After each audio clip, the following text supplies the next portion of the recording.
Assalamualaikum warahmatullahi wabarakatuh. Perkenalkan, saya Istri Bowo, anggota kelompok 2, mata kuliah pengantar statistik dalam Prodi Magister Ilmu Keolahragaan Universitas 11 Maret Surakarta.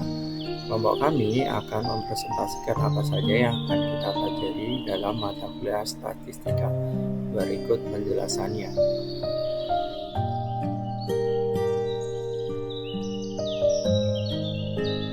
Kenapa kita harus belajar statistika?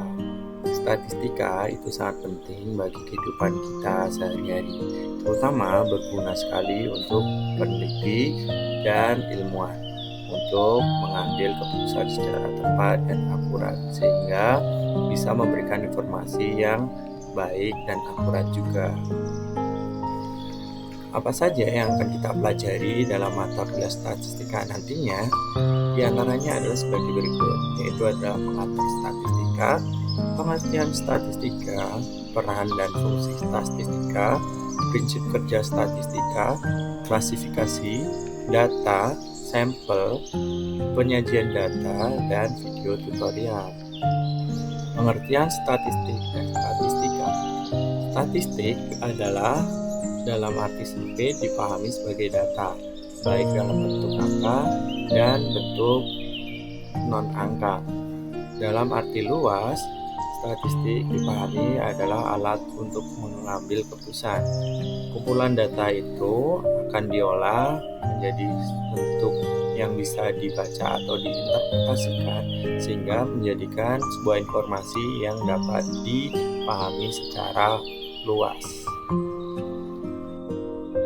Pernahkah kalian bertanya-tanya bagaimana seorang peneliti bisa mengambil keputusan dari sebuah penelitian yang dia lakukan? Dalam sebuah penelitian, ada disiplin ilmu yang membantu peneliti untuk mengambil keputusan atau mengambil kesimpulan dari penelitian yang dia lakukan. Disiplin ilmu tersebut adalah statistika. Kalau tadi disampaikan bahwa statistik adalah kumpulan data-data, maka statistika adalah metode ilmiah yang mempelajari pengumpulan, pengaturan, perhitungan, penggambaran, dan penganalisan data serta pengambilan kesimpulan yang valid berdasarkan penganalisan yang dilakukan dan pembuatan keputusan yang rasional. Berikutnya adalah peran statistika. Peran statistika dalam sebuah penelitian adalah untuk menentukan langkah terbaik dalam mengambil keputusan berdasarkan data. Berikutnya juga diperlukan untuk pengelolaan data agar mempermudah pengelolaan data dari serangkaian tes yang dilakukan. Peran berikutnya adalah evaluasi dari hasil atau hipotesis penyajian suatu data. Fungsi dari statistika. Fungsi dari statistika adalah sebagai berikut. 1. Sebagai alat komunikasi, mendeskripsikan atau mengilustrasikan sebuah data yang sudah diperoleh, yaitu kemudian korelasi atau mencari pengaruh kuatnya data dalam sebuah penelitian. Berikutnya komparasi, yaitu adalah membandingkan data yang satu dengan data yang lain. Berikutnya yang tidak kalah penting adalah evaluasi dari sebuah data dan penelitian.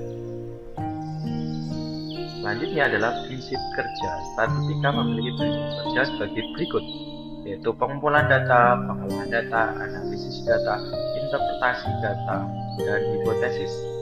Selain itu terdapat variabilitas atau ukuran perbedaan data atau nilai yang tersebar, probabilitas atau kemungkinan yang dinyatakan dalam bentuk angka, objektivitas atau kemampuan melihat atau menilai suatu tanpa dipengaruhi hal yang lain. Klasifikasi statistika berdasarkan cara pengolahan datanya. Klasifikasi dibedakan menjadi dua, yaitu statistik deskriptif atau deduktif, yaitu mempunyai tujuan untuk mendeskripsikan atau memberikan gambaran objek yang diteliti sebagaimana adanya tanpa menarik kesimpulan atau generalisasi.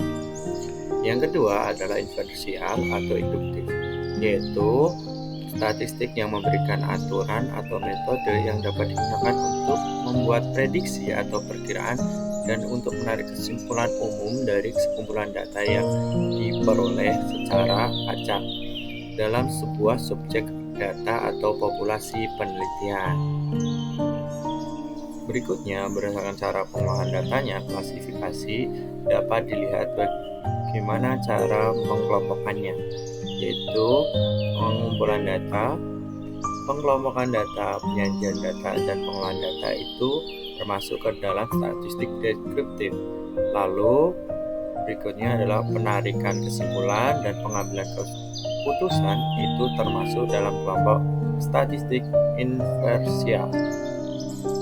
Kemudian klasifikasi statistika berdasarkan bentuk parameternya dibagi menjadi dua, yaitu statistika parametrik dan statistika non-parametrik.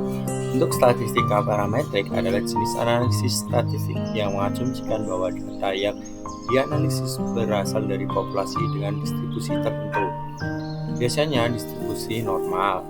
Statistik parametrik menggunakan parameter seperti mean atau rata-rata dan standar deviasi atau simpangan baku untuk membuat inversi tentang populasi.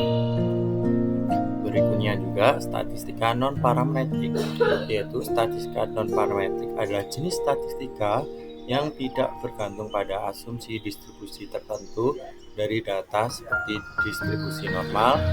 Metode ini digunakan ketika data tidak terdistribusi normal, berskala ordinal atau nominal, atau ukuran sampel kecil atau populasi kecil. Lalu, klasifikasi statistika berdasarkan skala pengukuran, yaitu ada skala nominal yang merupakan skala data yang hanya dapat digunakan untuk mengukur atau membedakan objek yang bersifat kualitatif atau kategori saja, contohnya jenis kelamin laki-laki, perempuan, warna seperti merah, biru. Lalu ada skala ordinal. Skala ordinal merupakan skala yang pengukurannya bersifat kualitatif dan nantinya akan diklasifikasikan dalam bentuk kelompok tertentu dan diberi kode berhierarki, contohnya peringkat atau ranking. Kemudian ada skala interval, skala yang memiliki jarak antara kategori yang sama, contohnya pengukuran suhu yang dinyatakan dalam Celsius atau Fahrenheit. Kemudian juga ada skala rasio. Skala rasio adalah tingkat pengukuran paling tinggi dalam statistika karena memiliki semua karakteristik dari skala lainnya, yaitu nominal, ordinal, dan interval. Ditambah memiliki nol mutlak. Ini memungkinkan kita untuk melakukan hampir semua jenis analisis statistik, contohnya mengukur tinggi badan, berat badan, seperti itu. Pengertian dari data. Data adalah semua informasi atau fakta yang diperoleh dari suatu pengamatan atau penelitian yang dilakukan oleh seseorang atau oleh beberapa orang sekaligus. Kemudian jenis-jenis data berdasarkan tipe penelitian dibagi ke dalam beberapa kelompok. Yang pertama ada data kuantitatif, data yang berupa klasifikasi atau kategori, contohnya berhasil dan gagal, iya dan tidak, baik dan rusak, lulus atau mengulang atau remedi. Berikutnya juga ada data kuantitatif, data yang berwujud angka-angka atau bilangan, contohnya kumpulan nilai ujian. Kemudian data kuantitatif sendiri dibagi menjadi dua lagi, itu ada data diskrit atau cacah, data yang didapat dengan cara menghitung atau mencacah, contohnya menghitung saudara kandung. Berikutnya ada data kontinu atau ukur, data yang diperoleh dari pengukuran dengan alat ukur, contohnya tinggi badan anak atau berat badan anak. Berikutnya adalah jenis data. Berdasarkan sumbernya, jenis data dibedakan menjadi beberapa jenis, yaitu ada data primer, data yang dideskripsikan sebagai jenis yang diperoleh langsung dari tangan pertama subjek penelitian atau responden atau narasumber, contohnya percobaan atau wawancara atau kuesioner. Berikutnya adalah data sekunder. Data ini diperoleh dari pengumpulan data yang menjadi data pelengkap. Artinya, data tersebut diperoleh tidak melalui tangan pertama responden atau narasumber, melainkan dari tangan kedua, tangan ketiga, atau seterusnya. Contohnya dari studi pustaka, media massa, berbagai lembaga, pemerintah atau swasta. Berikutnya adalah teknik pengumpulan data. Teknik pengumpulan data dibedakan menjadi dua, yaitu sensus, yaitu pengumpulan data langsung dari populasi. Berikutnya adalah sampel, yaitu diambil dari populasi dan proses pengambilan data dari sampel atau sampling. Pengertian dari populasi, sampel, dan sampling. Populasi adalah keseluruhan objek yang akan diteliti. Sampel adalah sebagian dari populasi yang dipilih untuk diteliti. Berikutnya, sampling adalah proses pemilihan sampel dari populasi.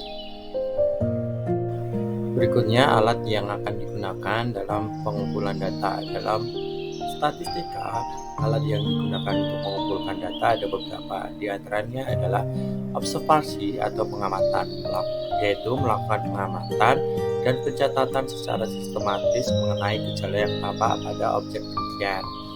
Berikutnya ada interview atau wawancara, dilakukan secara tatap muka melalui tanya jawab antara peneliti atau pengumpul data dengan responden atau narasumber atau sumber data. Berikutnya ada kuesioner atau angket, yaitu adalah teknik pengumpulan data dengan cara memberikan seperangkat pertanyaan atau pernyataan kepada orang lain yang berperan sebagai responden agar dapat dijawab dari pernyataan yang disampaikan oleh peneliti. Berikutnya adalah tes, yaitu digunakan untuk mengukur kemampuan atau pengetahuan atau karakteristik tertentu yang harus melalui uji validitas dan reliabilitas. Ada juga yaitu dokumen, yaitu peneliti mengambil sumber penelitian atau objek dari dokumen atau catatan peristiwa yang sudah berlalu, baik dalam bentuk tulisan, gambar, atau karya monumental dari seseorang. Data ini bisa diambil dari catatan harian, sejarah kehidupan, biografi, peraturan, dan lain sebagainya. Ragam penyajian data berdasarkan jenis data. Jenis data yaitu data kategori nominal atau ordinal. Penyajian data yang disarankan adalah tabel frekuensi, diagram batang, diagram lingkaran. Data numerik atau interval atau rasio. Penyajian data yang disarankan adalah histogram, diagram garis, scatter plot. Jenis data perbandingan atau kelompok. Penyajian data yang disarankan adalah diagram batang atau tabel. Lalu jenis data proporsi atau presentasi. Penyajian data yang disarankan adalah diagram lingkaran. Lalu ada ukuran pemusatan data. Pemusatan data atau tendensi sentral digunakan dalam statistik untuk menggambarkan ukuran statistik yang mewakili nilai tunggal dari distribusi atau kumpulan data. Menurut Budiono dan Koster 2014, ukuran pemusatan data adalah nilai tunggal yang mewakili semua data dan menampilkan pusat data yang dipisahkan menjadi 3 bagian, yaitu mean, rata-rata terhitung, median, dan modus. Jenis-jenis ukuran pemusatan data atau pengertian dari pemusatan data. Mean atau mean adalah perkiraan rata-rata dari nilai yang menggambarkan pusat nilai dan dapat digunakan untuk menunjukkan pusat data. Lalu ada median, yaitu nilai tengah dari data yang telah diurutkan jika jumlah data genap. Median adalah rata-rata dari 2 nilai tengah. Berikutnya adalah modus, yaitu nilai yang paling sering muncul dalam kumpulan data.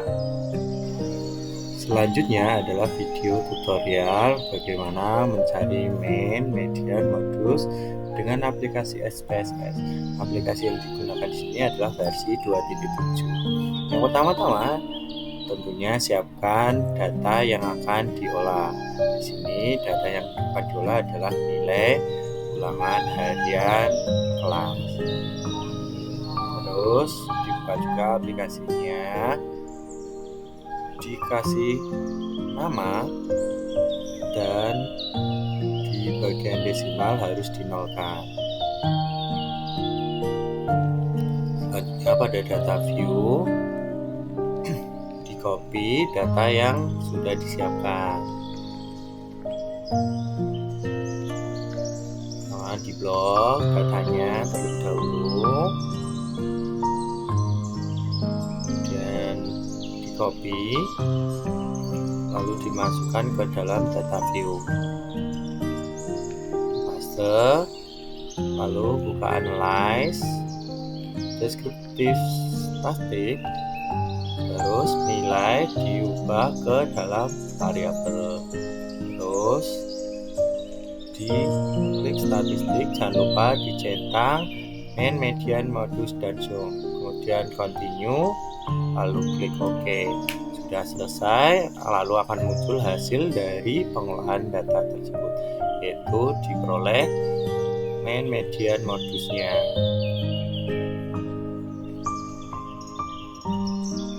Selanjutnya, setelah selesai mengolah data, maka akan muncul interpretasi atau hasil dari pengujian data tersebut. Interpretasi adalah cara membaca dari hasil uji yang kita peroleh. Dalam hal ini, yaitu main, median, modus.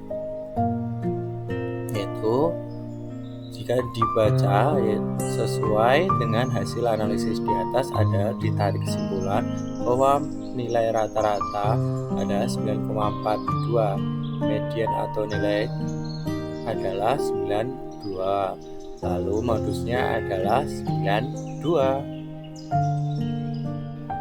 Sekian, terima kasih.